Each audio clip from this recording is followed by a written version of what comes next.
Good evening, dear jury members, dear audience, our lovely competitors, and all the viewers who watch us from the web broadcast. Welcome to the Science in 3 Minutes competition finals here in the Academy of Sciences of Estonia. My name is Kristo Elias. I'm a journalist in Estonian public broadcasting in TV and radio programs. And throughout my career, I have met with different scientists. I have been noticing that some of them and their topics I understand quite easily because they present it well.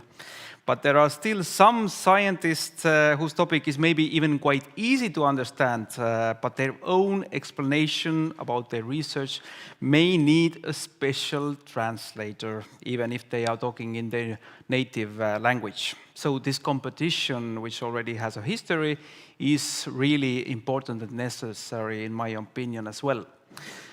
And while the Estonian language version of Science in 3 Minutes contest has been held 8 times since 2015, the English edition is held for the first time. And so the 19 foreign PhD students studying at Estonian universities will present their research during a 3-minute presentation. At the end of the gala, the best presenters will be chosen and awarded. At this final gala, the finalists will have to summarize their years of research in only 3 minutes, in a way that it is interesting and comprehensible to all listeners, regardless of background or prior knowledge. PhD students participating in the contest represent the University of Tartu, Tallinn University of Technology, Tallinn University, Estonian Academy of Music and Theatre, Estonian Business School, Estonian Academy of Arts, and Estonian University of Life Sciences. And the finalists come from different parts of the world: Azerbaijan, Bangladesh, Brazil, Guatemala, Georgia, Ireland, India, Iran, Italy, Latvia, Nigeria, Finland, Turkey, and Ukraine. So we have a really international people here. The contest is organized by Estonian Academy of Sciences and Estonian Young Academy of Sciences. The contest is supported by Inclusive Financial Technology Foundation. The prize for the winners is supported by Estonian Research Council. And the winners will get the opportunity to participate in the most prominent global science communication conference, BSCT, in Aberdeen, Scotland in May 2025. That was the introduction. So let's start the big night. The president of the Academy, who is also a permanent member of today's jury, Academy member Tarmo Soomere, has the floor for opening.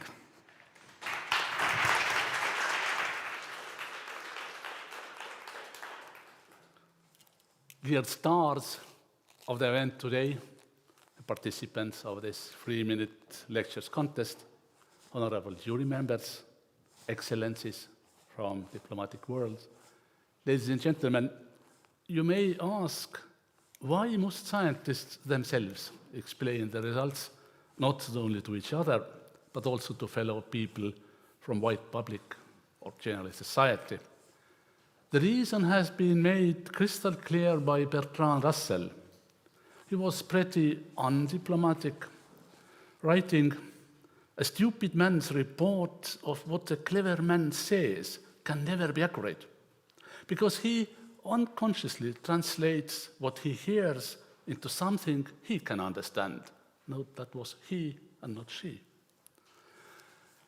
The words explaining excellent science produced by somebody other could be correct, and they could even be presented in the correct sequence. However, something is usually missing. And the missing items are these that only the scientist personally can express. And those categories are technically non-scientific, like spirit of the research, wide context, body language, messages written between the lines. And some experts say that these aspects carry even more information than the formal words and illustrations. In many cases, these items work as kind of ticking bombs in the minds of the audience, and these keep impacting and often produce strong reaction, the Eureka type one, after a long time. Gore Vidal, if would be present here, would add in this location that the people, everybody from the audience and followers over internet, they are not stupid, definitely, but they are often totally misinformed. And Charles Bukowski felt this issue from his personal viewpoint that actually seems surprisingly contemporary.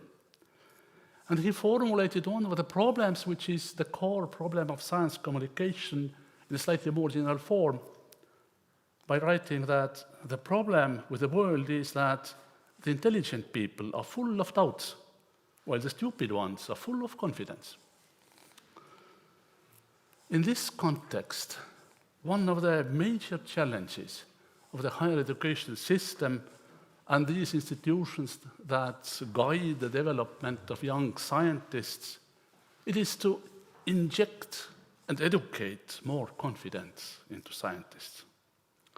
We know that scientists and science as landscape or ecosystem are among the most trusted persons and institutions today. And this actually means that the entire future very much depends on how clear and transparent scientists make their arguments and their consequences and sometimes even ramifications, and how they provide clear and comprehensive proofs to their results. And having said that, I definitely do not call for more arguing or contention. It would be more desirable that scientists do not argue, but they only explain why he or she is right, even though he or she might be wrong, simply because science is sometimes extremely rapidly developing. The amount of scientifically proved facts doubles each 9 years. And this inevitably means that some of the earlier knowledge is no more valid. At the same time, reaching society with research results is becoming more and more complicated. The information space is so saturated, and crossing the threshold of being heard is really tough. And this means that it is not enough to have kind of game-changing information in your hands. To impact the world, the message has to be perfectly packed and even more perfectly presented.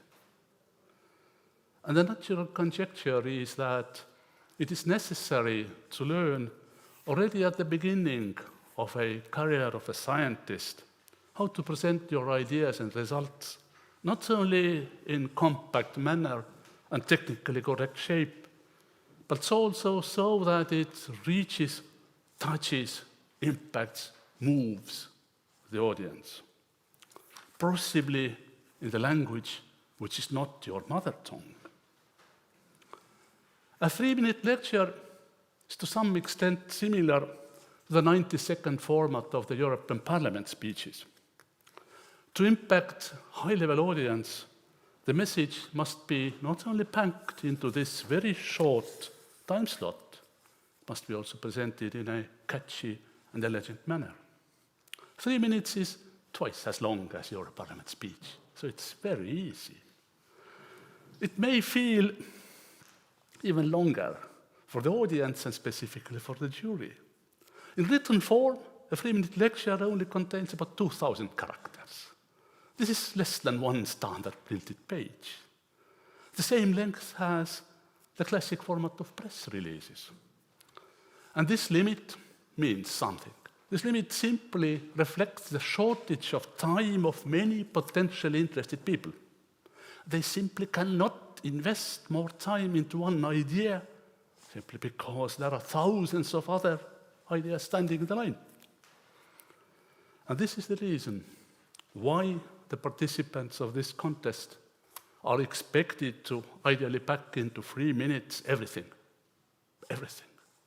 from explaining why they have done the research, also including insight into the major achievements, and also explanation how society, not themselves, society will benefit from their work. So they actually instructed from the very beginning to avoid telling how much time and other resources they have invested into the research. Nobody cares. Everybody cares what he or she may benefit from the research. This must be told to the audience. So this feature is one of the reasons why the contest of 3-minute lectures contains massive training of technical skills from the art of writing up to the skills of performance. And these skills are actually the pillars of a good plan. And Antoine de Saint-Exupéry has mentioned that a goal without a plan is just a wish. And you know that the market of wishes is much more saturated than market of scientific results. Christo told something what would happen next. The point is actually that nobody knows exactly what happens within the next couple of hours. This is the structure of the universe. We can't forecast the future exactly. But let's take benefit from that. Even the jury doesn't know that. And the jury is different in each this kind of gala events. The total number of jury members until today, not counting those people sitting here, in 8 years has been 46. The spectrum of members of jury has been extremely wide, from writers and artists, then business leaders and government officers, up to the person who is president of Estonia today. He participated then when he was the general auditor of Estonia. There have been opinion leaders of the mainstream and also alternative thinkers, and also many who are known and loved in society. Statistics, I'm a mathematician, statistics tells that for parliament members participating here, for the majority, it has been kind of jump board to the position of a minister. 2 categories were missing until today, a career diplomat and a professional jurist. This gap is filled today. Also, until now, only Estonians have been part of the jury. This is changing now, simply because in the English language course we have much more flexibility, and this is thanks to the generosity of our private sponsor, Inclusive Financial Technology Foundation. But something you can forecast, like we can forecast weather for a few days. The jury will eventually, I hope so, to be able to select at least 4, possibly 5 favorites. The selection, I would forecast, will most probably largely be based on very personal viewpoints, preferences, opinions of jury members, and only partially, if at all, on scientific merit. This is how the life is organized. When we would have a different jury members, different type of jury, the winners would be different, but this is life. You have to touch these people who are sitting in front of you. But still, presenting good science is a precondition for becoming a laureate. So stick to science, present that in a catchy and elegant, but still exactly correct shape. Wishing good luck to everybody, and you need to have some luck to become a winner.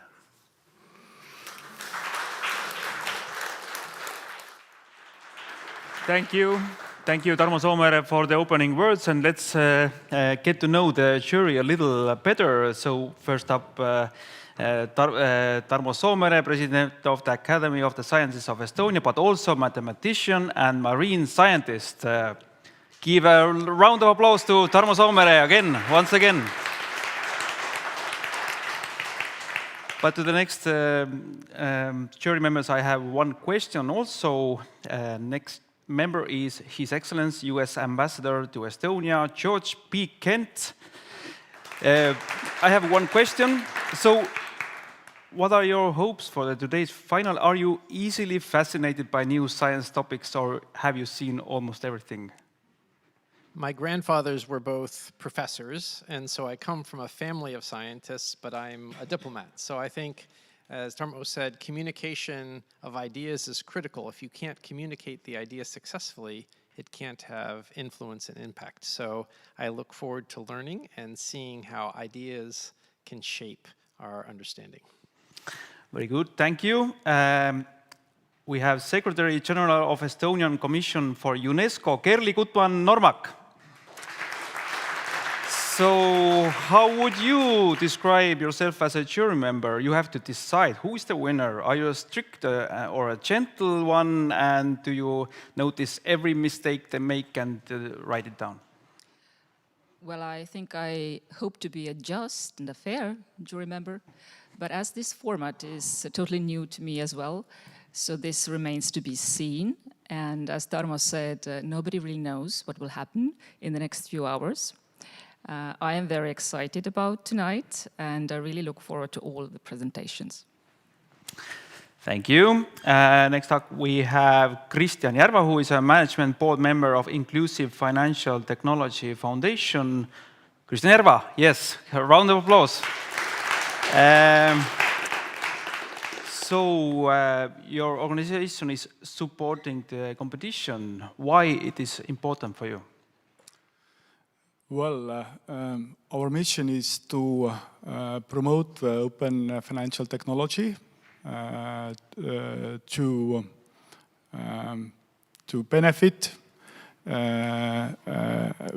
to improve social and financial inclusion, improve financial and social inclusion globally. But doing this, we need to increase the knowledge and awareness of a social impact of ledger technology, and doing this by means of also supporting the education, giving the grants, scholarships, and also supporting such wonderful event. Thank you. Thank you for that. Next up, we have entrepreneur and member of the Digital Council of the President of the Republic of Estonia, Mr. Alar Karis, Kaidi Ruusalepp. So, Kaidi, do you also look at finalists as a future entrepreneurs? Maybe their work is really valuable for business, and should start their own company after that? Oh yeah, absolutely, because I think one way for the scientists how to express their knowledge in science is to commercialize it and also do good for the world.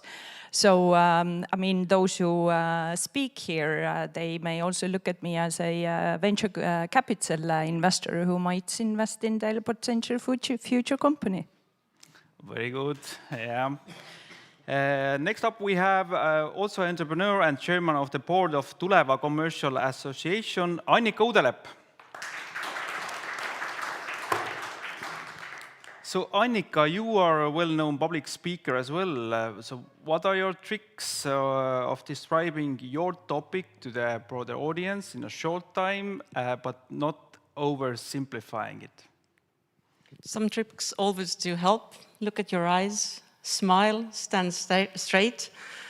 This is always a formula of winning. But the second is the more difficult is your topic, the more technical it is, meaning that it might be boring for somebody in the audience, the more figurative or illustrative you should be, just to try to come up with a metaphor, come up to an image in people's mind so they can go away and remember it. And the third is that try to articulate well. Just be clear what you say, and that always helps. That's all.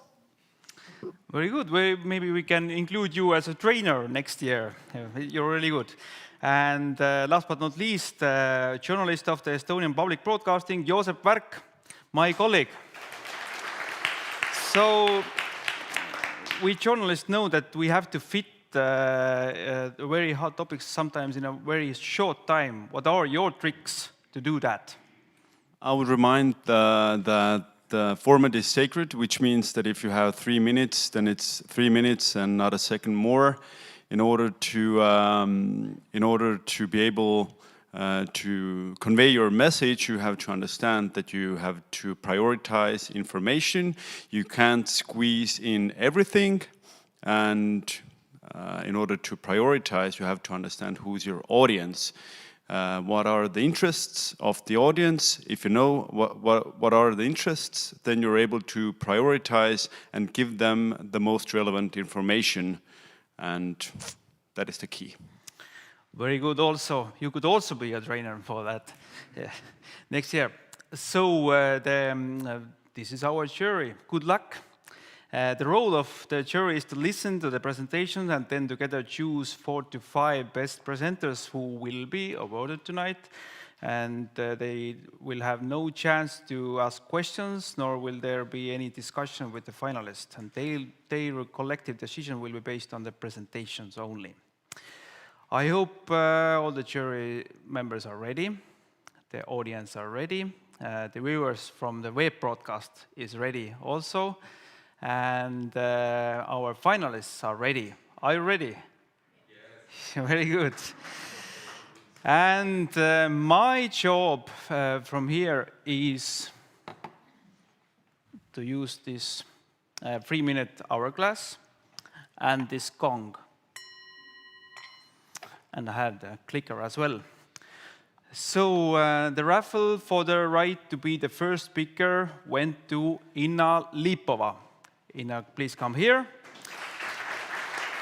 So Inna's research area is biotechnology with focus on genetic engineering and microbiology. She believes that biotechnology can give us a sustainable future. Her aim is to replace old, unsustainable ways of producing valuable chemicals. So the clicker is yours, and 3 minutes is starting now. Every PhD journey is unique. In mine, I'm climbing a value mountain of bio-based products, and my aim is to reach its very top. When we hear the word waste, we imagine something like that. However, the waste I was working with looked like that. Currently, half of all waste we either burn or recycle, but the other half still ends up in a landfill, and it contains undecomposed organic fraction. What is not suitable for humans anymore is a good feedstock for bacteria. A mixture of anaerobic bacteria that grow without oxygen can decompose this organic fraction, and classical process will yield us biomethane. Currently, we work on optimizing this process, and we can successfully obtain a mixture of acids, which are more valuable.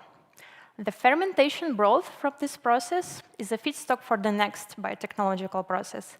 Here, we introduce a non-conventional yeast, Rhodotorula toluloides, that is able to consume a mixture of acids from the previous process during aerobic fermentation. And while growing, it's producing lipids. And the other and more valuable product is beta-carotene, as you can see from the color. The beta-carotene is a precursor for vitamin A. However, I don't stop here. The main goal of my research is to genetically modify this yeast by taking 2 genes from the algae that produce in the nature astaxanthin, put those 2 genes into this yeast, and make it produce astaxanthin, which is more valuable carotenoid. It has a red color. It's used in supplements, in cosmetics, but more widely, it's used as a fish feed in aquaculture, because this molecule gives the red fish its color. So instead of using the wild yeast in my process, I'm aiming to use the genetically modified yeast to climb to the top of the value-based mountain. However, it's not all about the money. Even though astaxanthin market price can reach up to $10,000 per kilogram, if we are able to replace the chemical synthesis of this molecule from fossils and petrochemicals, replace it by biotechnological way of producing this from undecomposed organic fraction, we can transform the linear economy into circular economy. Thank you.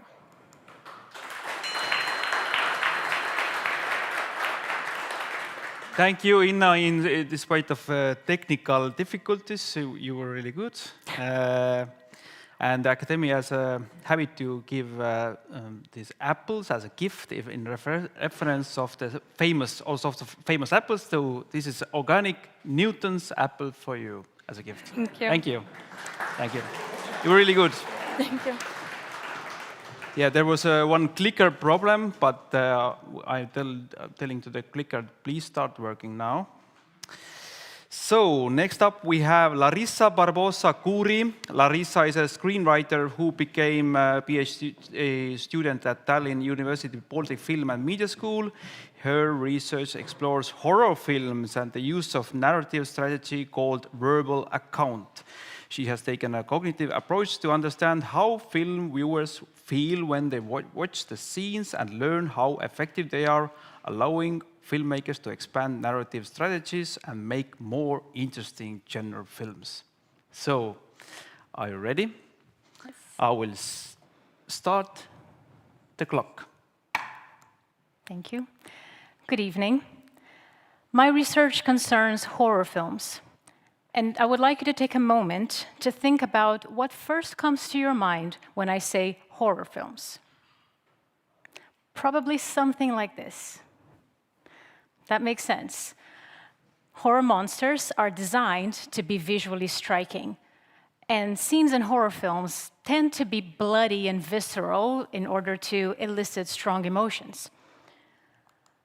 But what if I told you that I once heard a story about a girl who got lost in the woods, and when she was found, she was mumbling something about a woman whose feet never touched the ground?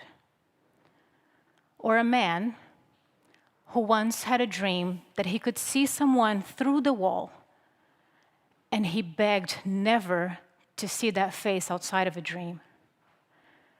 Or a woman who, upon seeing her newborn baby for the first time, covered her mouth in shock and screamed, "What have you done to its eyes?" These are not my descriptions. I've selected them from well-known horror films and thrillers. And they are examples of what we call a verbal account. That is, when a character retells a past event or describes visuals that are concealed from the audience. When I first saw those scenes, they gave me goosebumps. And I began to wonder, is the emotional effect of a verbal account scene different from the traditional visual-oriented horror scenes? That's what I intend to find out. First, through a theoretical exploration that includes examining the concept of verbalization in film, as well as scene examples from different horror films in order to understand how they're constructed. And second, through a practical experiment, where participants will watch different versions of the same story, a verbal account and a visual-oriented scene, and will collect physiological data, such as heart rate, skin conductance, as well as ask them to self-assess their fear level on a measurable scale. And correlating this data, I intend to find out how those scenes make the audience feel. Show, don't tell is one of the most established axioms in filmmaking. And for a filmmaker turned researcher such as myself, the verbal account is an opportunity to challenge it and prove that sometimes telling is far more interesting. Thank you. Thank you, Larissa. Here is a Newton apple for you as well. Thank you. So I want to watch a horror film tonight after that to find out. Next up, we have Omid Musavi.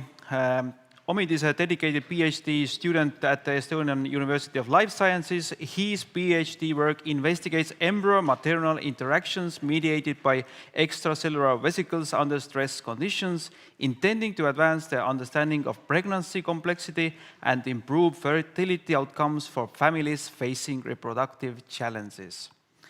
The Mother's First Hug is your title, so I will start the clock. Thank you. Right now. Mother's first hug, it's not the story of afterbirth that we usually think of, but long before that, at early stages of pregnancy, it's about a story of cellular communication. Research has shown that mother and baby are communicating each other at very early stage, and it should be very precise and accurate so it can lead to a successful pregnancy. And this communication is mediated by different factors. Overall, this interaction helps mother and baby to hug each other more tightly at cellular level. Among these factors are extracellular vesicles, or in short, EVs, that can mediate this interaction by transferring different information in form of different cargo. And overall, this process that the embryo comes and attached to the maternal cells is called implantation. And we need to know that with all the advances in assisted reproductive technologies, the rate of failure in this particular stage is still high. So we start to think to further investigate how this process mediated by EVs can affected by stress. But why stress? First, here my PhD starts. We focus on stress because we are living in a world facing different forms of stressors. It could be individual factors, such as obesity, or bad daily habits, such as excessive smoking or drinking, that can affect this process. You might, and also environmental pollution is more general factors that could be mentioned here. But you might think that these factors could be avoidable. But we need to consider that there might be long-term effects that we need to consider. Also, there are certain diseases, such as cancer, that affect and induce certain stress, for example, hypoxic stress in certain tissues. So we start looking at when maternal cells are under stress, how it affects the EV release and their cargo, and how it affects the embryo. Here is the result. We discovered that, yes, when the maternal cells are under stress, they are transferring stress signals by EVs and make the embryo unhappy. So knowing that this communication exists and EVs can transfer stress signals, we come up with this idea that maybe in future, introducing EVs from healthy donors to this case can help the embryo to recover and make it happy again for a better attachment and for better implantation. And introducing EVs can be performed during routine procedure of embryo transfer, which is performed in clinical application routinely. So with that, we hope that this kind of research help couples suffering from infertility issues. Thank you. Thank you, Omid. Thank you very much. Nice presentation. Thanks. So next up, we have Vittoria Ecclesia. Vittoria's field is artistic research in music performance. The focus of her work is in her instrument, the clarinet, and in particular how practicing different types of clarinets, modern and historical, can affect her playing and musical skills. The aim is to develop alternative uses for historical instruments and alternative practice methods. So, are your clarinets ready? Yes, they are. Thank Very you. good, very good. Then I will start the clock. When you buy a new phone or a new computer, it is taken as a given that unless you have financial issues, you will be upgrading to a newer model because it will be an improvement from the previous one. Before starting my research, I thought it would be exactly the same for musical instruments. You may be a bit surprised because you have in mind violins, whose value increases as they age. But for woodwind instrument, it doesn't work the same. Actually, not only they lose value with time, but also you can see that older models look quite different than modern ones, because woodwinds changed and developed a lot in the past 200 years. So, in my doctoral studies, I researched the differences between this model of historical clarinet, a 13-key instrument from the beginning of the 19th century, and my modern clarinet. I wanted to compare the two instruments from a performer perspective, finding out how their physical differences affected my way of playing and what also could be learned that could benefit other musicians in their artistic journey. So I played the same music on both instruments, observing and comparing these experiences, and I also commissioned contemporary music for historical clarinet to further explore its characteristics. And to my surprise, I actually discovered that the historical clarinet came out as a winner on certain aspects of music making. How was that possible? This happens because when you affect an aspect of the instrument, for example, when you work towards making it more stable and more standardized, as we do today, you are affecting negatively some other aspects of the instrument. For example, its flexibility and the colorfulness of the sound.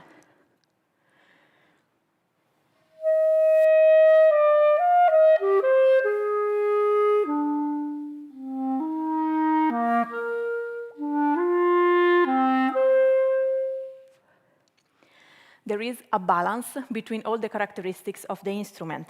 So this means that the historical clarinet is not entirely outdated. It can still bring to us many musical qualities that can be valuable. It can be a source of knowledge, of musical skills, and of artistic inspiration. So you have to throw away your new phones. Of course, I'm not going to tell you that, because development is important and it's necessary, but it's also important, as my research showed, to reflect on what is being improved, why, and what consequences it has, also to challenge a bit the capitalist imperative toward constant improvement and development. And that is something that you can do also without any clarinets. Thank you.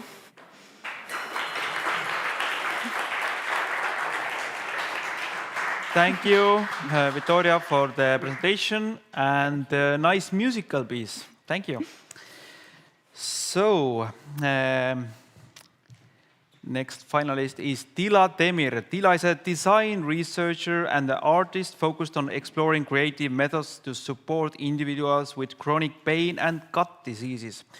Her work aims to challenge health stigma and provide social support for those affected by chronic illnesses. So, thank you. Here you are, and I will start the clock. So my research offers non-medicalized ways of supporting people in chronic pain. Chronic pain can cause fear of movement that can lead to a disuse syndrome, which can actually worsen the pain in the long run. But the good news is that understanding pain is a good way of relieving the fear, hence the pain. One way of developing bodily understanding is making habitual bodily experiences strange and engaging with unhabitual bodily movements. So applying this idea, I wanted to turn the implicit experience of pain as a body extension and design movement-based interactions of it to support people regain their bodily movement capacities and to develop bodily awareness. To externalize pain, I cultivated its qualities like sound, color, texture, working with people who experience chronic pain, including myself, and designed body extensions as tactile companions. Before arriving to the final design, I designed 3 prototypes in tandem, each of them tested with people and improved accordingly. These artifacts express pain through their visual and auditory qualities. They generate sounds based on the movements of the wearer through sensor technologies. The version 3 emphasized agony and relief of pain by mediating pleasant and agonizing sound. However, testing with people, I understood that pain has many felt qualities within and beyond that. So I studied these qualities and designed the final version called Pain Creature. Pain Creature represents 5 different qualities of pain through its visual, textual, and auditory features. Like the others, it generates sounds based on the movements of the wearer and based on the touch of the wearer. Before finalizing my presentation, I want to bring insights from my participants who live with the 3rd version for 3 weeks and inform me to design the final one. So they said that the artifact brought awareness and relaxation to their bodies. It supported improvisational movements, meaning that it encouraged them to find new ways of moving with their bodies in pain. And one particular participant said that the relationship with the artwork was like a companionship. So this research demonstrates how we can support and design for people in chronic pain beyond medical approaches. As a person in pain, I know that journey of cultivating bodily awareness is a challenging but a rewarding one. But with textile companions, we will not be alone in this expedition. Thank you. Thank you very much. Thank you. Here's your apple and my clicker. So next up we have Baiba Brumele. Baiba's research area is cancer research. She's especially interested in the molecular mechanism of how proteins function inside different types of cancer cells. She hopes that her research will contribute to the development of more effective cancer treatment in the future. So, floor is yours. Here's the clicker. Thank you. And I will start the time.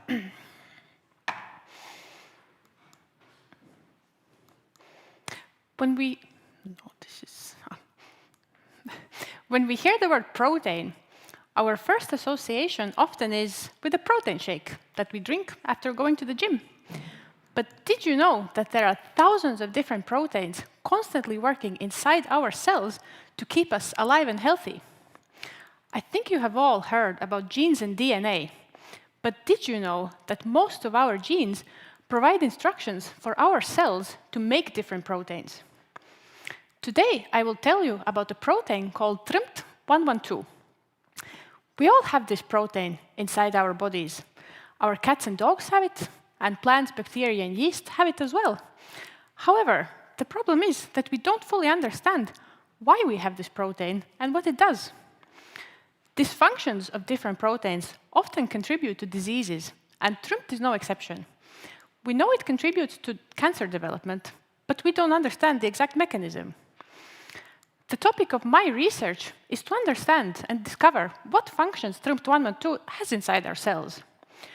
Through my research, we have found that TRMT binds together and then through that regulates and activates 7 different proteins. Without this interaction with TRMT, these proteins can't go and perform the specific function they have inside our cells. And all 7 of these proteins have been linked to different diseases, for example, cancer, neurological pathologies, and diabetes. Through my research, we have also found that one of the proteins that TRMT112 regulates and activates, called N6-AMT1, is involved in the regulation of cell growth and division. You can see how one cell is dividing into 2 cells on the screen right now. This process is called the cell cycle. Cells constantly divide inside of us, and this process is very tightly regulated because it is essential for our survival.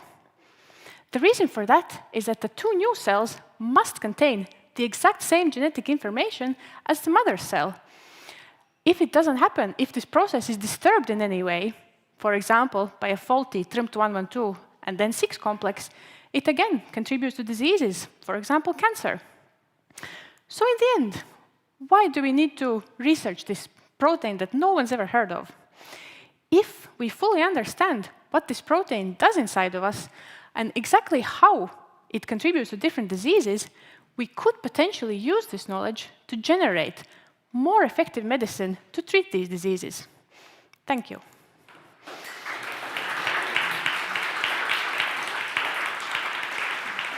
Thank you, Baiba. Thank you. Really good. I learned a lot. Next up we have Lucia Mariel Arana Peña. Lucia Mariel is a proud representative of Guatemala, an enthusiastic medical physicist, an early career researcher, a mother and advocate for women in science. Committed to advancing the field of medical physics, she focuses on the safe use of radiation to enhance breast imaging methodologies in healthcare while working as a medical physicist at Tartu University Hospital and TalTech. Are you ready? Yes, thank you. Here's a clicker for you. And 3 minutes counting. Breast cancer continues to be one of the most common cancers affecting women worldwide. Statistically, 1 in 8 women will be diagnosed with breast cancer during their lifetime. costing around 250 lives lost here in Estonia. However, we can change these outcomes through early detection with mammography, as it can detect breast cancer in its most treatable stages.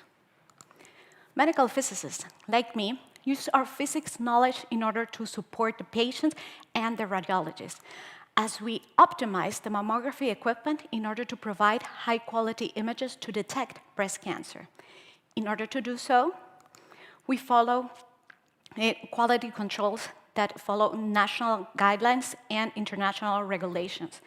Image quality is dependent on the performance of the equipment, and this is why it's important to monitor it. However, there's a scarcity of medical physicists in Estonia, which means that we are located mostly in the largest hospitals. This translates that smaller facilities need us to travel to their locations in order to provide the image quality controls, which is time-consuming and leaves little room to perform other controls.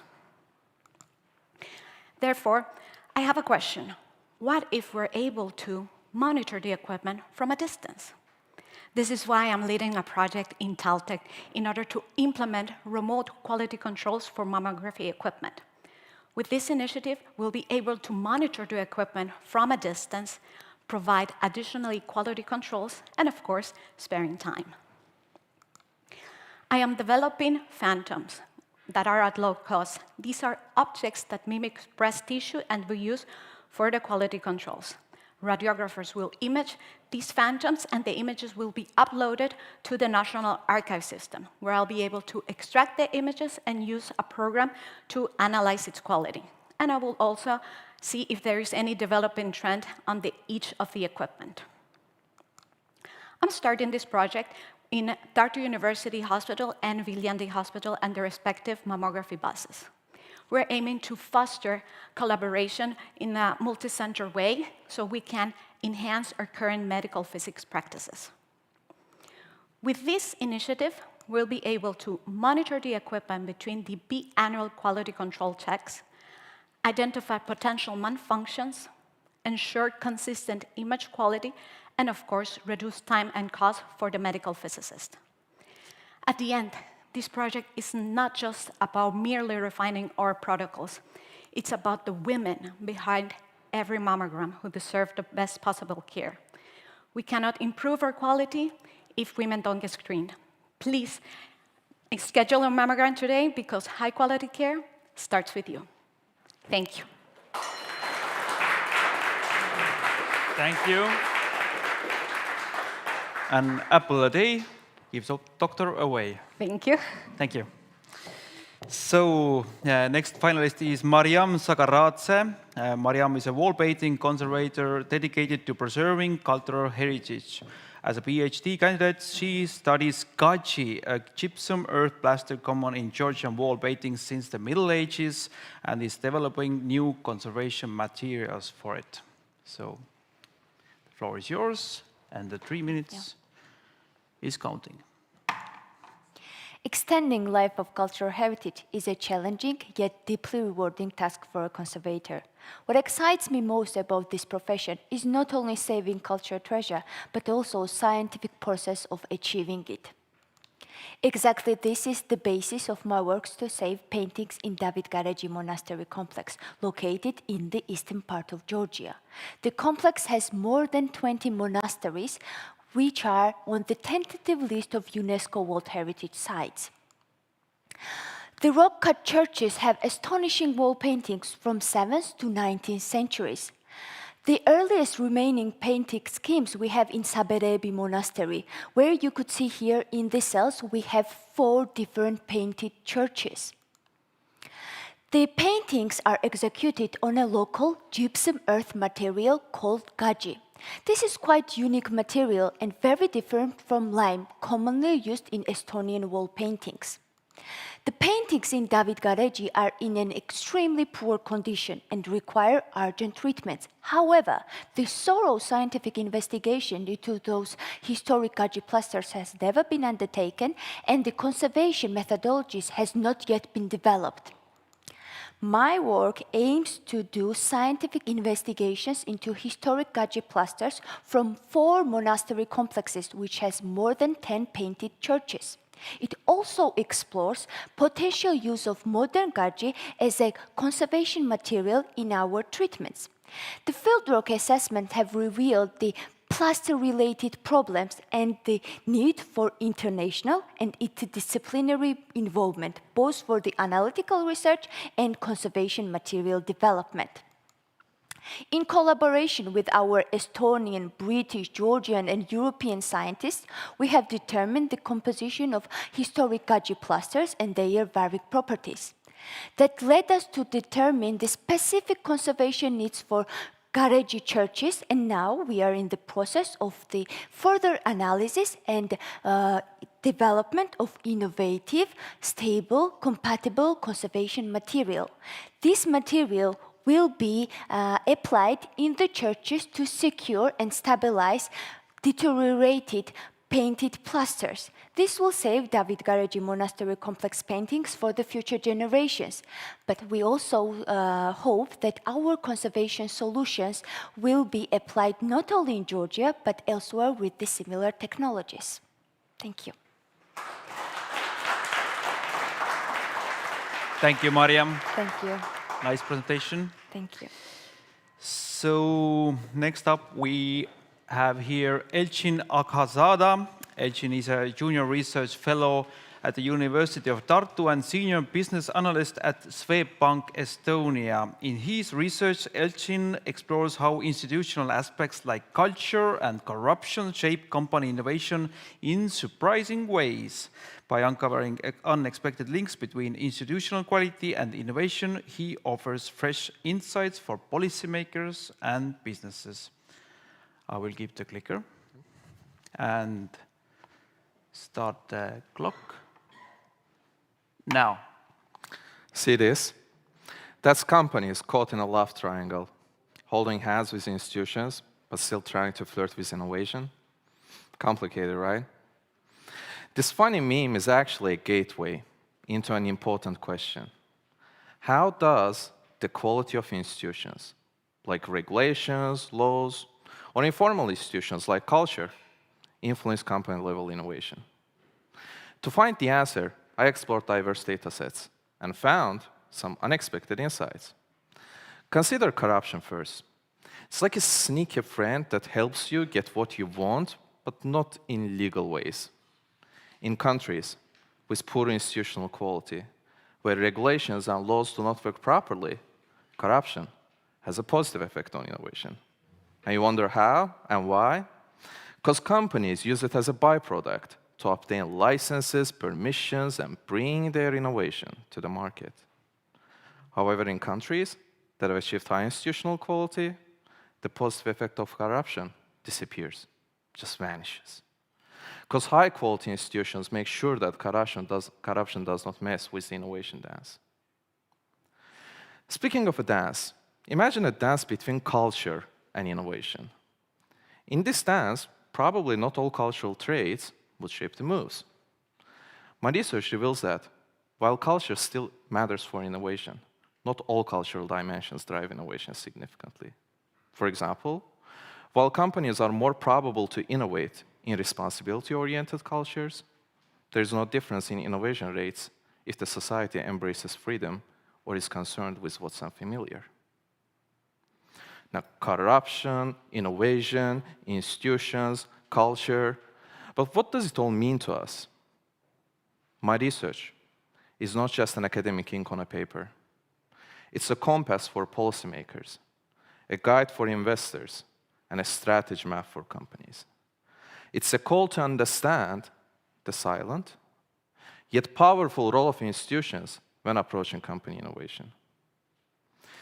And in closing, if look at again to this meme, maybe, just maybe what companies and innovation need is a friendly meetup to spark creative ideas. And institutions, don't worry about them, they will always be there, having a keen eye, making sure that those sparks don't start a wildfire. Thank you. Thank you. I really like the meme. You can tell a lot of stories with this one meme. So thank you. Thank you. Etienne. So next we have here Sayesh Vadakedat-Kopi. Sayesh is a fourth-year PhD student at Tallinn University of Technology. He holds a bachelor's and master's in physics from India and has 3 years of R&D experience in thin film solar cells. His current research involves developing antimony selenide solar cells. So the floor is yours. I will start the clock. A firefighter running away from a forest fire with a koala in his hands. This emotional image shows that the devastating impact of forest fires on our environment as well as on an endangered species.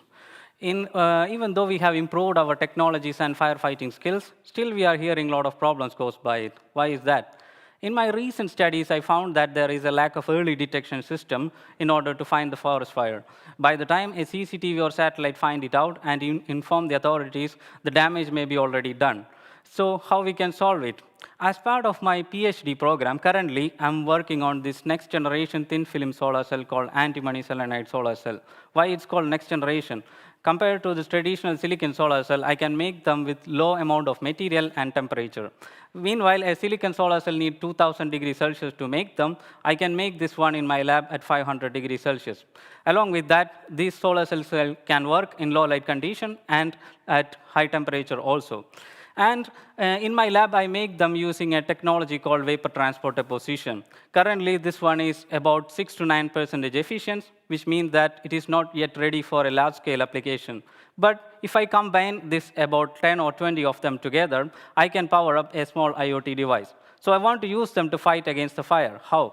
That's on the next device that we are working on. It's an IoT device which has smoke, temperature, as well as CO2 sensors which can detect the fire within seconds, and an LTE connectivity to inform the authorities within minutes. Since they are powered by the solar cells, they can work for a long time without any maintenance, and these solar cells can work in low light condition, which will be applicable in dense forest condition. We believe that we will be able to ship these devices at a cost close to €100, which will help us to deploy them in large area forests. Currently, our plan is to test these devices in Taltech forest by next summer. And the idea is that in an event of fire, an emergency SOS will be sent to the forest department. And they can react immediately, and then a huge problem can be solved. In Taltech, along with my students and my colleagues, we believe that as we humans develop our society using all the natural sources, we also have the responsibility to keep our ecosystem safe. And I believe that this new technology will be a first step towards that. Let's go. Let's try our best to keep our forests green, safe, and sustainable. Thank you. Thank you very much. Here's the apple for you. Thank you. And clicker for me. A nice thing you have. How much was it? €100? Not yet. Not yet. €100 okay. for the device. Let's see. Okay. Thank you. So we have heard 10 finalists, but there is more 9 to come. So next is Isaac Okiti. Isaac came to Estonia in 2019 for a master's in geoinformatics at the University of Tartu. His interest in wetland studies grew during this time after taking a course on spatial data studies and running the analysis based on wetland data. His research with Professor Kuno Kasak Research Group focuses on restoring wetlands to capture more carbon and reduce greenhouse gases. So, you have 3 minutes to present your research. Start. Where would you like to visit? Why? Where would you prefer to visit? Let me guess. From the image you see, you will prefer the one by the left. Why? Because it is pleasant to the eyes. But this is the same place, except that one shows the image of the bushfire, the Australian black summer fire that has been affected as a result of global warming. Research have also shown that the polar ice caps are melting, threatening to increase our sea level, enough to put some cities and countries beneath water. A reason why the government of Maldives in 2009 held an underneath water meeting to show the state of the country and some part of the world at large if this problem is not combated. My research is in line with tackling this problem. I work on wetland restoration and management with emphasis on peatland, a unique type of wetland that can store carbon even for hundreds of years on the ground, because in its natural form, it is always wet. And this wet condition prevents the decomposition of organic matter. But because of the importance of peatland for agricultural crop production, humans have exploited this system, removing the water and exposing the stored carbon. The stored carbon then combines with atmospheric oxygen to form CO2, one of the most dangerous gas that is heating up our atmosphere. Thus, by restoration, I mean trying to take this peatland back to the initial form by increasing the water level so we could trap the carbon down there rather than going out. In order for us to check if what we are doing is working, we use a sophisticated equipment known as the eddy covariance that measure the exchange of gases between the biosphere or the ground and the atmosphere in order for us to know if we have to increase the water level or not while the pits build up. But we don't just stop there. We measure the greenhouse gases from different ecosystems, talking about methane and N2O, nitrous oxide, from different systems in the US, in Canada, in Estonia, and even from tree stems. And the result we get will enable us to model the future CO2 trend and other greenhouse gas in the atmosphere. Governments and other policymakers could also use this data to ensure that we never encounter such an environment that was predicted by the government of Maldives to occur by 2100. This way, we'll be able to avoid this because honestly, I do not know how I can survive in such an environment because I don't know how to swim. And I'm sure that not everyone here can, or at least not for too long. So we must join hands in line with the EU restoration law and other restoration law to combat this global warming. Thank you. Thank you, Isaac. Thank you. Yeah, I could learn from you. Yeah, I could learn from you how to be emotional, but I'm just Estonian. So, next up, we have Samuli Johannes Saarinen. Samuli is a second-year PhD student studying asset price formation and how the information from social media transfers into asset pricing. So, is the clicker. And 3 minutes count. Yeah. So we can start our amazing trip into the world of asset pricing from a small thing called information. Basically, the tools for us to consume and create information has been varying in last 100 years, starting from traditional newspapers, radio, television, into the modern tools and the platforms of social media. At the same time, also, our ways to transact, basically meaning the process where this information transforms into asset prices, has been also developed on the same length, starting from in the early years, where we had only a traditional cash-based transactions compared to nowadays ways to transact through mobile payments, even to the other side of the world at the moment of a blink. And as we can see, both the methods, tools to create and obtain information and also to transact has been grown substantially. And this is the point where my research comes into the play. In my research, I'm studying this transformation process and creating tools and methods to detect and measure this process and how it happens with the different type of information, which varies from this small rocket emoji in Reddit and Twitter platform into the political speeches and the drug prices in this darknet platforms. This information could be beneficial for both private and public side of the sectors. Basically, private side, it offers the possibilities for both institutional and private investors to create much more efficient portfolios of investment, and which eventually would offer higher profits in the long run. And also, for the public side, it would offer us the understanding of the situation in the moment of a crisis, and the tools and the point that we can take measures when there is need to sustain our own markets as efficient and stable, which are very important things in this kind of like a modern day situation of the world. So, thank you. Thank you very much. You were really good. So, next up, our next finalist is Francis Gracie Arochikiarai. Francis Gracie is a second-year PhD student in physics in the field of computational imaging, under the computational imaging and processing at high-resolution research group at the Institute of Physics, University of Tartu. Francis is working on a technique to see through scattering media. Here you are. And 3 minutes. Hi, everyone. In Estonia, we have all struggled during foggy winter days, trying to see what's hidden behind the fog while walking, while driving, which makes our everyday life difficult. So, in my PhD, I'm developing a super camera to see through fog, mist, and skin tissues. These are basically scattering media that spreads out light in all directions.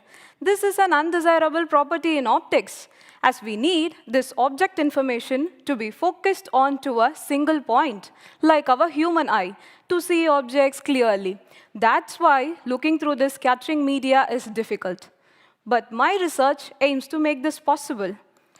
Think of a cat surrounded by fog. When you try to record images of this cat, you'll end up recording a pattern like this.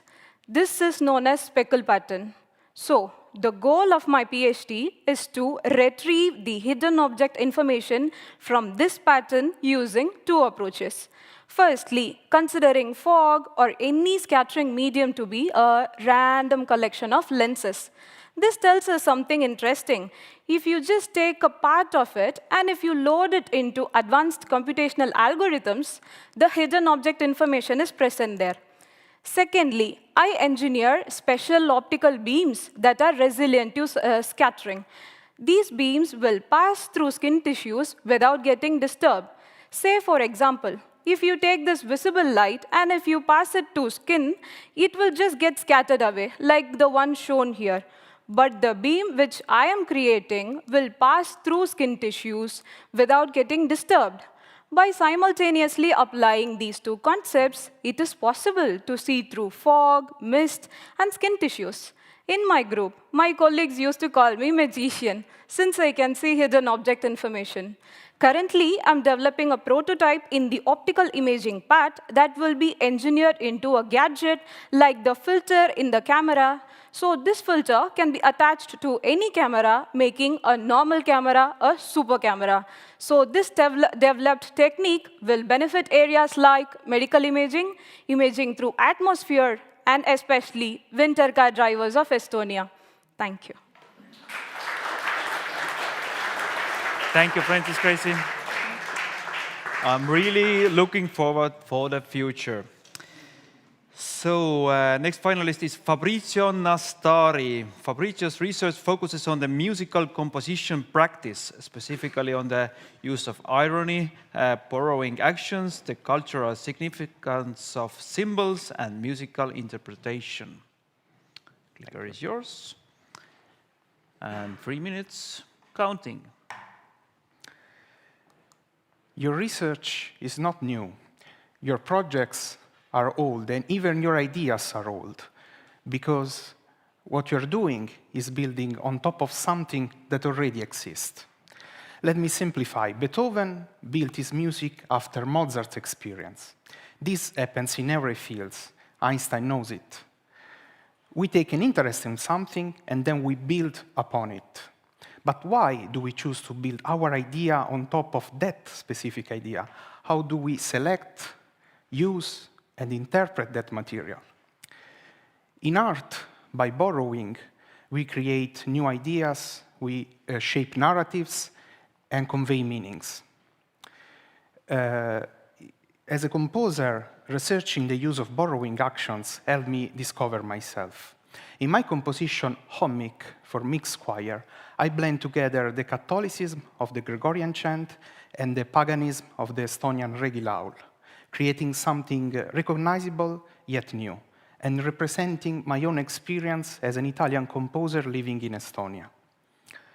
Although I compose original material, I borrow rhythmic patterns, melodic contours, and languages from both cultures. The Estonian regilaul I composed is faster than the Gregorian chant, preserving their original character. Let's listen it.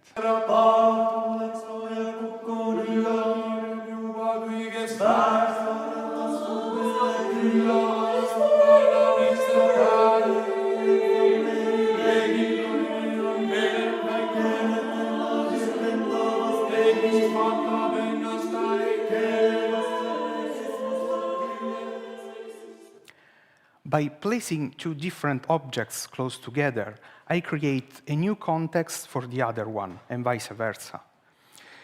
The musical languages involved gain new or different qualities, just as I have after 7 years in Estonia. Mirroring the mutual adaptation that occurs in a real community of people, a similar development of coexistence creates a new articulation in a musical sense. So, dear AI-generated Einstein, I'm not a thief. I propose borrowing not just as a technique, but as a tool for reflecting on symbols that represent our cultures and on how we and society function and evolve. Your research maybe is not new, your projects maybe are not original, but your experience is. Thank you. Thank you very much. Here's the Newton apple for you. Next presenter is Javad Kapoor. Javad's research focuses on energy security. He moved to Estonia for a PhD due to its strategic relevance in relations with Russia and its advanced position in renewable development among its neighbors. Here's the clicker. And start. Climate movement, COVID pandemic, energy crisis, and the Russian aggression against Ukraine have urged European Union to make significant changes in its energy system. However, such a transition should occur smoothly without disturbing the ordinary practices of the existing system, especially the security of supply. In addition to technology, we need rules and regulation for this mean. Therefore, a critical question is raised. What major legal challenges do we have in preserving the security of gas supply in transition era? This is the main research question that I try to address in my dissertation. There, I recognized 3 major legal barriers. Firstly, member states have various interpretation of security of supply. This is mainly because there is not a unique legally binding definition for it. Therefore, one country's energy decision may potentially jeopardize the collective security of supply in the Union. For example, when one decides to extend its natural gas deal with Russia in the middle of Ukraine war. Secondly, applying current strict liberalization rules may potentially hinder attracting investment needed for promoting green hydrogen, a critical element for security of supply in transition time. The third concern centers on EU small states, like the Baltics, whose energy security is more vulnerable. Complementary regulations are then needed to consolidate it. To tackle those challenges, I tailored a new legal approach called reflexive adaptive law. It calls for more flexibility and giving higher priority to climate objectives in rulemaking. By applying this approach, I tailored a new reflexive but strong definition and a corresponding index, enabling the EU to evaluate and compel member states' energy decision within the framework of its security considerations. For example, how to deal with Russia in the tough time of now. Secondly, I outline how to relax liberalization rules temporarily to safeguard attracting investment for promoting green hydrogen infrastructure. And finally, I elaborated how the European Commission should reinterpret its resource allocation rules to enforce market integration in small states. Our security of gas supply is now at risk, but legal solutions exist. Thank you very much. Thank you very much. Thank you. Thank you.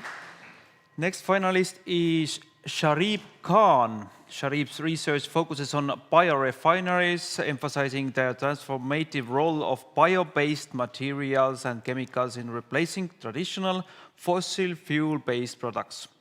Sharif's work involves investigating innovative ways to convert wood waste and agricultural side streams into eco-friendly plastics and pharmaceutical compounds. The floor is yours. And 3 minutes counting. What we are going to do for the plastic pollution, what we are going to do for the climate change. I've been asking these questions to my friends, my family members, and the only answer I received, we are all going to die anyway. In this fast-growing world, we use astronomical amount of fossils that emits enormous amount of CO2, and the products that we get are not even recyclable. We need sustainable technologies that not only produce less CO2, but the products are recyclable and biodegradable. In my research, I use these bio-based sources, which are wood waste, agriculture waste, and furniture waste, to make bio-based plastics and chemicals. I use this innovative technology. It's known as ionic liquids, liquids that we all use in our homes for cooking purposes. But in my laboratory, I designed these salts in this way that they can take exactly the polymer or a molecule that is needed to make plastics. The most abundant polymer and molecule that is found in all the plants is known as lignin. It provides antimicrobial properties and strength to all the trees. The most challenging part in order to take this lignin out from all the bio-based waste is when we take this lignin out from wood waste, it is completely different with the furniture waste. Similarly, when we take this lignin out from furniture waste, it is completely different in terms of its structure and in terms of its molecular properties with the furniture waste and agriculture waste. Therefore, this is where these salts come into play. They have the capability to distribute the lignin into its size that can substitute in plastics. Let's say we wanted to make bio-based plastic from wood waste. We need 3 steps to make plastic from wood waste. First, we grind this wood waste and mix it with the ionic liquid. Second, we heat this wood waste at a certain temperature that can take out this lignin based on the sizes. Third, we use these sizes for a conventional plastic process and develop bio-based plastic. The global advantage of this technology is we don't have to rely on the crude oil that has been taken out 4,000 kilometers away from here. We can use these recyclable salts or ionic liquids and domestic wood waste to make bio-based plastic. In the end, we might all going to die, but we need to preserve our nature for our future generation. That is where they have the chocolate. Thank you. Thank you, Peter Staple. I had a question. Can I also eat the bio-based plastic someday? If you can digest. Okay. Very good answer. Next up is Katerina Pantyuk. Katerina's research focuses on reconstructing the genomes of unknown bacteria from the human gut. By studying these hidden microbes, she aims to understand their role in human health and disease. The ultimate goal is to use this knowledge to improve healthcare, particularly through personalized medicine and better disease prevention. Yes, I will keep the clicker and start the clock. My hand looks empty, but in real life, thousands of organisms live there. They are small and invisible. They lived there long before the dinosaurs. They are bacteria, and they are everywhere. In fact, our own body contains more bacterial cells than our own cells. Yet, we know so little about that organisms. 10 years ago, scientists knew only 5,000 bacterial species, and mostly those species who can produce beer or can cause the disease. What about all others? Traditional lab techniques to research bacteria are way too slow. Fortunately, we are living in the genomic era, which allows us to reconstruct bacterial genome from the small DNA fragments. That allows us to extend our knowledge from 5,000 bacterial species to 125 bacterial species for now. And that is my work is about. But how to study tiny organisms which you cannot see? I told you that bacteria are everywhere, which means you can grab the samples of anything. It can be soil, water, your own skin. And there definitely will be bacteria in this sample. And bacteria will contain a genome. If you manage to read these genome fragments, you can have a snapshot of all organisms present in this sample. That's amazing.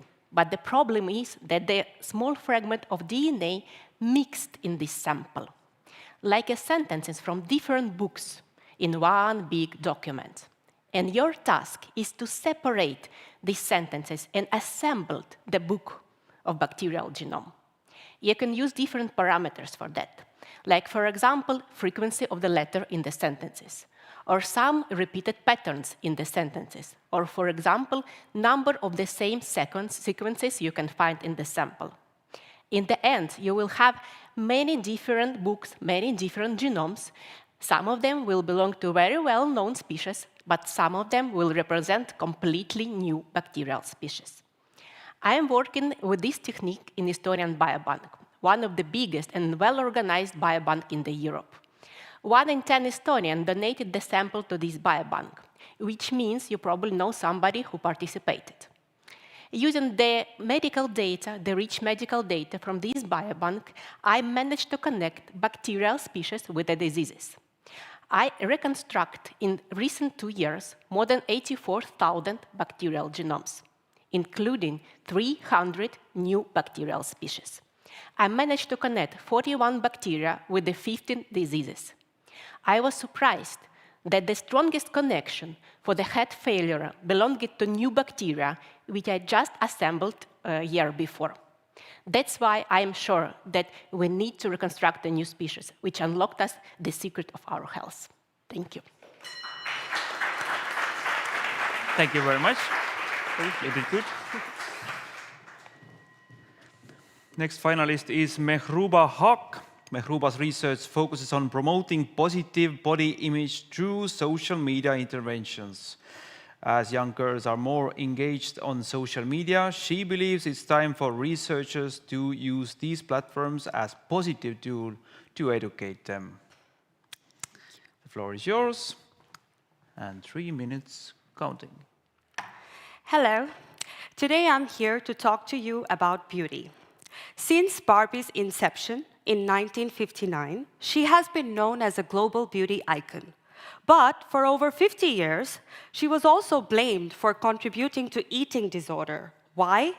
Because her proportions is so unrealistic that if she were real, she wouldn't be able to balance herself. Decades later, we find ourselves in the age of social media, where Barbie has taken something more pervasive, like filters. Now it's not just about the body shape, it has transformed the beauty standard into facial appearance as well. So, according to a recent survey, over 60% of teenage girls report using filters to edit their photos before sharing them online. The problem is, when girls are exposed to these filtered, unreal images, they compare themselves. So this comparison creates discrepancies between the ideal self and actual self. And it leads to anxiety, low self-esteem, and even depression. But we have also seen a new trend where influencers are showing their real faces, unedited. So this is where my research comes in. I aim to explore an important question, which is what happens when these teenagers see real images of influencers? Does it help reduce their facial appearance concern? Well, how to measure this? I will use a facial appearance concern scale, which is a validated tool. It measures behavioral, cognitive, and also social concern about your inner struggle with your appearance. So the intervention material is going to be the influencers who proudly showcase their unedited real faces. I want to intervene at an age where girls are still developing their self-identity. I'll take a measurement before the intervention, I will re-administer afterwards, and the change will help me evaluate whether this intervention can help foster greater acceptance of their natural selves. My research aims to help girls detoxify their social media feed and free them from the pressure of digital perfection. The power is in your hands to redefine beauty, and today the power is in your hands because it's right at your fingertips. You can take selfies. So no edits, no filters, let's redefine beauty. Thank you. Thank you very much. Thank you. You did really good. And last but not least, the 19th finalist is Father Kalakan. Father is game designer and enthusiast who specializes in teaching people about cybersecurity. Father teaches people how to build games in Tallinn University's Digital Learning Game Design Master's Program. Here you are. And clock is ticking. Okay, hello everybody and good evening, and thank you for sticking around for the last presentation. So, whenever I meet people and I tell them that I'm a game designer, they get really excited. They go, hey, yeah! And then I have to go, sorry, not these ones. I actually specialize in learning games. And learning games are methods that we use to engage with a wide audience about very complex topics. And I do this in a wide range of games. Everything from card games, through to computer games, through to large military-style exercises like lock shields. These are some of the examples of the projects that I've worked on and worked with. So I work mostly in the field of cybersecurity. And that's kind of the polar opposite effect. When you say cybersecurity, people go to the other reaction, to the happy games and then cybersecurity. So why cybersecurity? Well, last year there were 13 attacks per second around the world. That's 420 million attacks that we know of. These are the ones that we know of. Cybersecurity and cyber threats are not just the province of high-end technical people anymore. It is the responsibility of everyone. Along with these increased numbers of attacks, we also have increased amounts of phishing and social engineering attacks, people trying to manipulate you and take advantage of you. But unfortunately, as I said, when you mention cybersecurity, people start to get confused, worried, and frustrated. It's a complex field. A complex field with a really wide audience. But the good news is that the majority of the attacks out there could actually be thwarted by some very simple techniques. But how do we get people to practice the simple techniques? How do we get them to learn it? And that's where games come into it. Games offer a way for us to engage with the audience. They help us to take away the fear. They help us to experiment and play and increase our work in these ways. All at the same time as targeting what the audience needs. So very simply, we can sum up my entire presentation as if we build better games to teach these things, we will have a safer society. Thank you very much. Thank you very much. And here is your Newton apple. Thank you. So all our finalists have been heard, so you can breathe out now. The finalists, your work is done, but the work of our jury just begins, or the harder work. You had to listen, but now you can go to the president's office. So we lead you to the office. Tarmo will lead the other members, and I think it's gonna be hard. It's not easy work, but after that we will explain about that, how hard it was. So please go. And meanwhile, I ask here Jaan-Juhan Oidermaa, come here.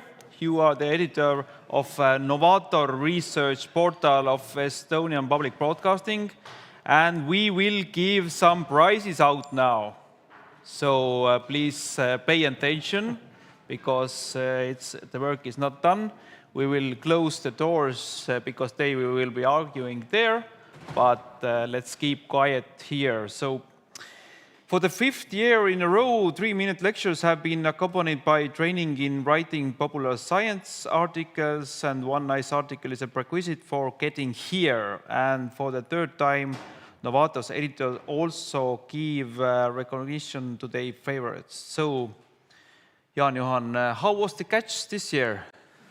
Well, it was quite interesting because last year's contestants were all Estonians, so it's always difficult to, when people are going to write in a language that isn't their native language, and it really changes their room where they can actually operate. So it takes a lot of creativity from the contestants as well as myself. So it's quite an interesting experience for both of us, I think, in that respect.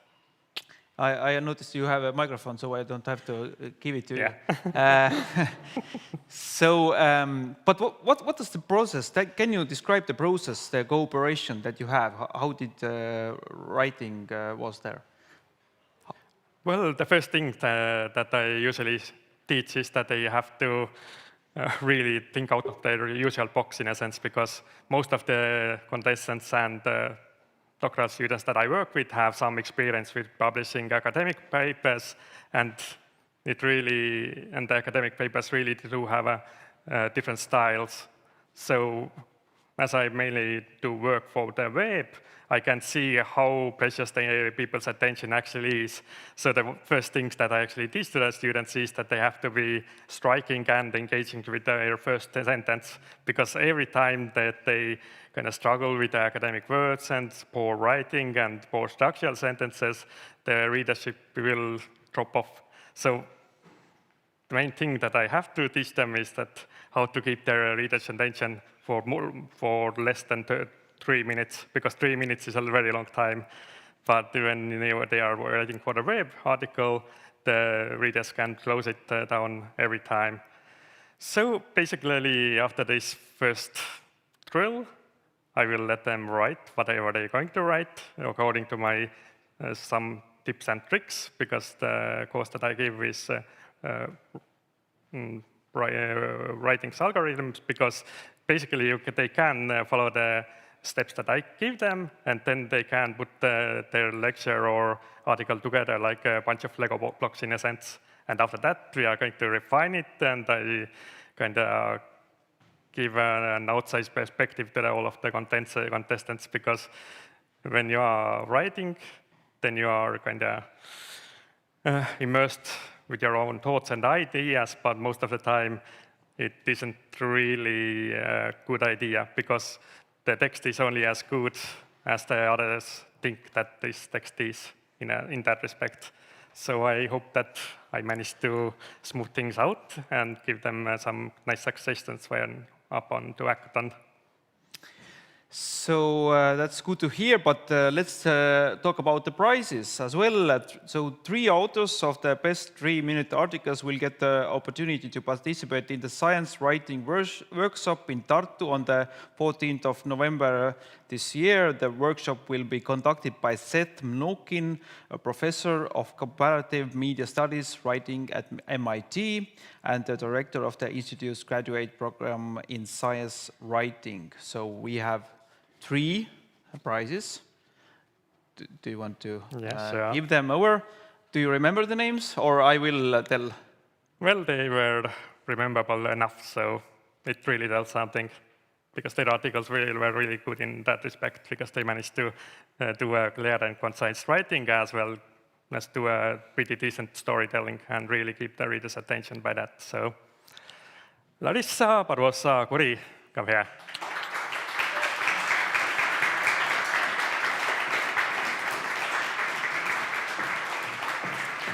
Congratulations. Yes, Larissa's article was about exploring verbal account scenes in horror films. So the next one. J.S. Copy. J.S. Copy.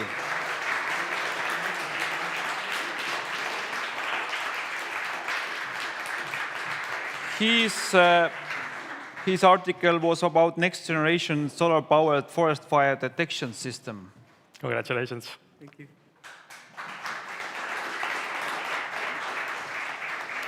And the third one. Victoria Iglesias.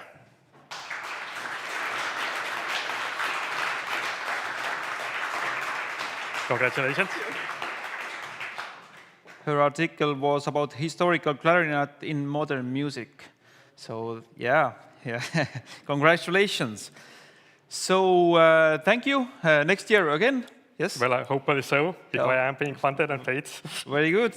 I think we still have some time till 10, till jury comes out. So a little break and just walk around about 10 minutes or 15 minutes and we will call you. So little break.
Welcome back. As you see, most of the jury has returned, so the fighting is over and the decision is almost done.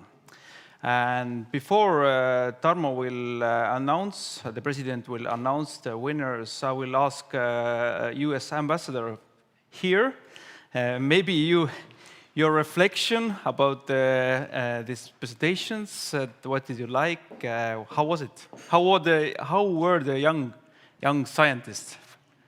I think we all learned a lot. And first of all, there's the knowledge that you shared with us. I think the presentation skills, all of us here, like you, can use critiques on how we present the information for impact. So one element that we all liked is when people connected. And that oftentimes, you have information in your head, you have information on the screen, the eye contact with your audience, and for me, you're my audience, for you, we were your audience, is very important. And I think that is always good to remember, who you're talking to and engage them. Many of you did a great job both with visuals and your words. And I think they reinforce each other. And so that's always, you can have the perfect text, but sometimes the visuals really bring your words together. And just remember, ideas and images and words can play with each other and reach your audience in different ways. And so I think that's really, each person brings something, his or her own way of presenting the information.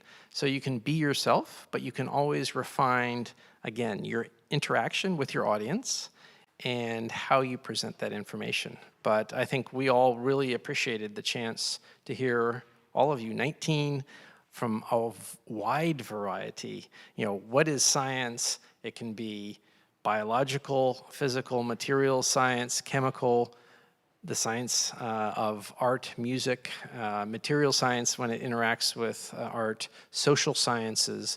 And so obviously our definition, all of our definition of knowledge applied with practicality is what your work is all about. So thank you for sharing with us. Was the decision hard? Well, Tarmo is still there? Tarmo is crafting the words to explain our decision. I think many of us have been on boards. I've been on a trust for 25 years where we review 100 applications every year and fund less than half. And I think when you work with groups like this, fascinating is even if everyone has strong opinions, there often is a commonality where we see strengths.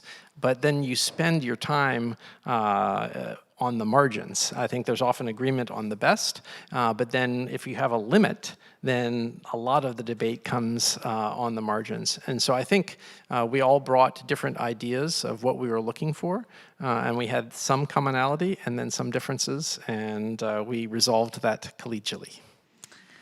Thank you. Thank you. Mr. Kent, thank you.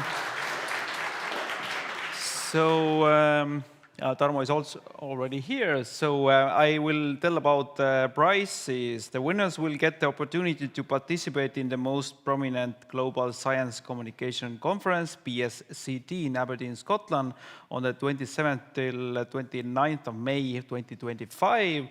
Biennial PCST conference provide a meeting place for the global community of practitioners, educators, and researchers in the diverse and growing field of science communication. The Estonian Research Council will cover participation and travel costs for 3 winners through Research in Estonia activities. The prizes are co-funded by the European Union, and 2 more winners will get the same prize thanks to ENFTF sponsorship. So let's get a round of applause for our sponsors. Thank you. So now, a word for our president. You have the results, and I have the diplomas there. It's tradition to start from complaints how complicated was the work of jury. For this, I have full mandate of all 6. So generic features which made the work of jury extremely complicated, dramatically complicated. All the presentations were technically almost perfect, with powerful start and clear introduction and hooking the audience immediately so strongly that we just were staring at the presenters. So excellent use of merging the text with visual aids and illustrations, and using massively clear and finished sentences with mostly correct English, using sparingly words.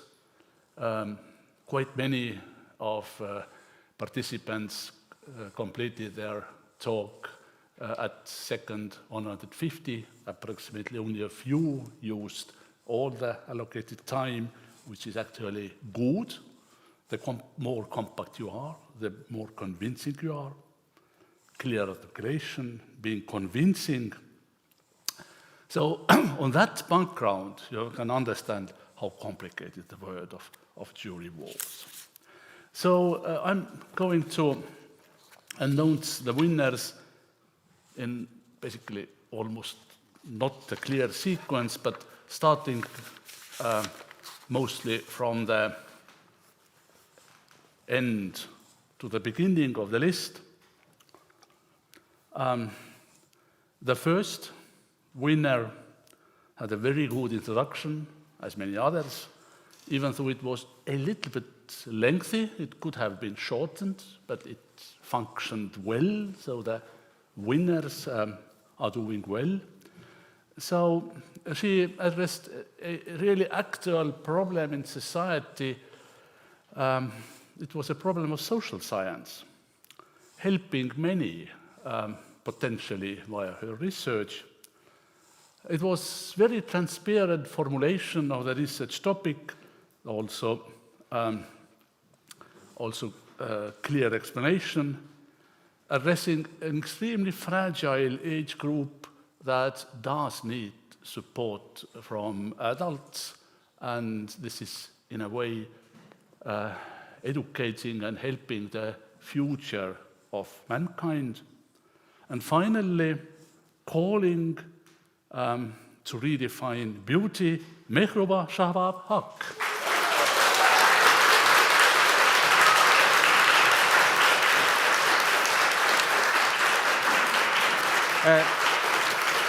You have this. Thank you.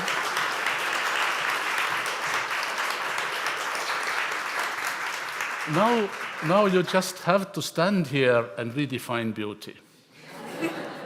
Or define beauty, as you will, as you wish. Please stand there, yeah. Yeah, just stand here that everybody sees you and the camera can catch you also at some instant. The second winner, we are not ranking the winners. And one thing what I would like to repeat, if there would be a different jury, that would be a completely different selection of winners. So this selection, what I provide, is a very personal selection of this pool of judges, nothing more. So you can approach to them later and asking what was missing in your talk. You maybe get some answer, but possibly you get overview of preferences of jury members. And then still you can tune your future presentations. So the second had a little bit populistic, but impressive introduction. Somehow it seemed to some jury members a little bit too general in used terms, and it contained quite many promises, a little bit less results. But still, it was one of the strongest to explain what his science is relevant. The topic has clearly huge market, and there are more than one business person here, so this is their interpretation and evaluation. So it was addressing a really big problem. It could be fundable on global scale because bio-waste is everywhere. Sharif Khan.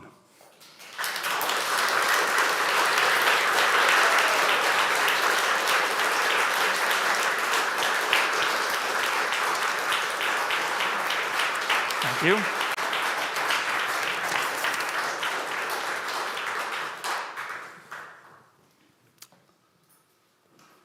The next presenter was evaluated as having very clear focus from the very beginning, convincing presentation, made clear what was made by herself, very relevant to the audience. She probably knew who is sitting in the first row, but that's her secret.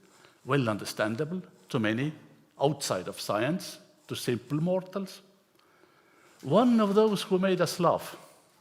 This is also important. If you can make somebody laugh, you will be the winner.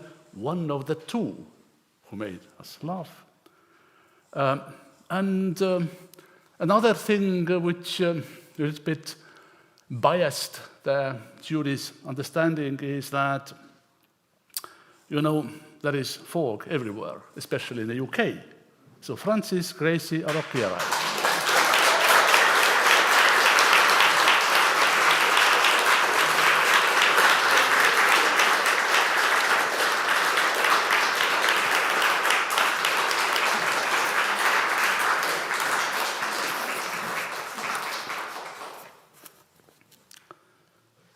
I even don't tell how many winners will be at this stage. The next winner provided a very nicely concentrated and clearly focused presentation, starting from the introduction. Perhaps a little bit too dramatic, but in jury you understood a little bit too dramatic for Estonians. You know, there's a big difference between Estonian and Finnish people. Finnish people don't talk, Estonians don't talk to each other. It was biased a little bit more to technology, but there was still good science in background. It was made very clear what the author has done by herself. Yeah. I don't recognize the names of people, whether they are girls or boys' names, so I may be wrong. Sorry about that sometimes. But what I think she did was very, very impressive, impactful, intense, and convincing, and that was about mammography, Lucia Mariel Arana Peña.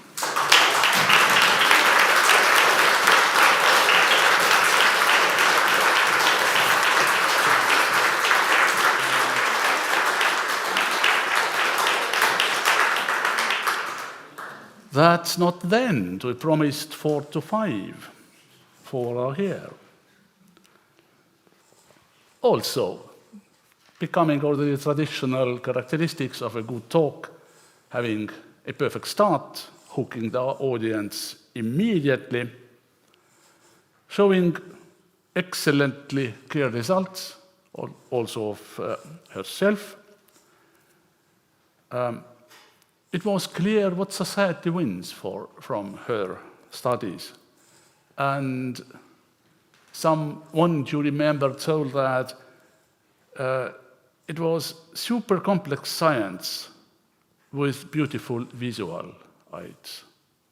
And many from jury would buy the product if they had some money. And presentation, still, there was also one critical line, could be more engaging, to come differently from the last one, could be more engaging and more resonating with the audience. This is important to sell your product in the future. Baiba Brumele.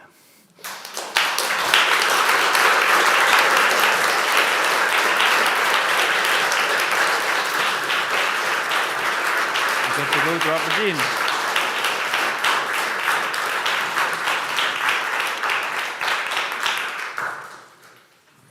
What happens next? I don't know. Maybe Kristo knows. But there is one thing what I know now for sure. Paraphrasing the words of Gore Vidal from my introduction, the world is now much better informed. Thank you all. Thank you. Thank you, Tarmo.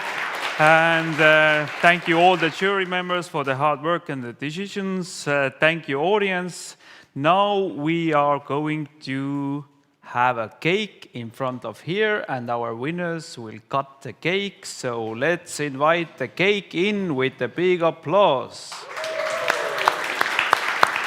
And we will end the web broadcasting. Thank you who believe in science, and especially the young scientists who believe in this science. So let's meet again. And we will have photographs as well. But first, cutting the cake. Yes. So please come here and gather around the cake, and let's try how to cut it. Is there a science back there? How to cut the cake? Who will be the first? Yeah, I don't know. Just do it.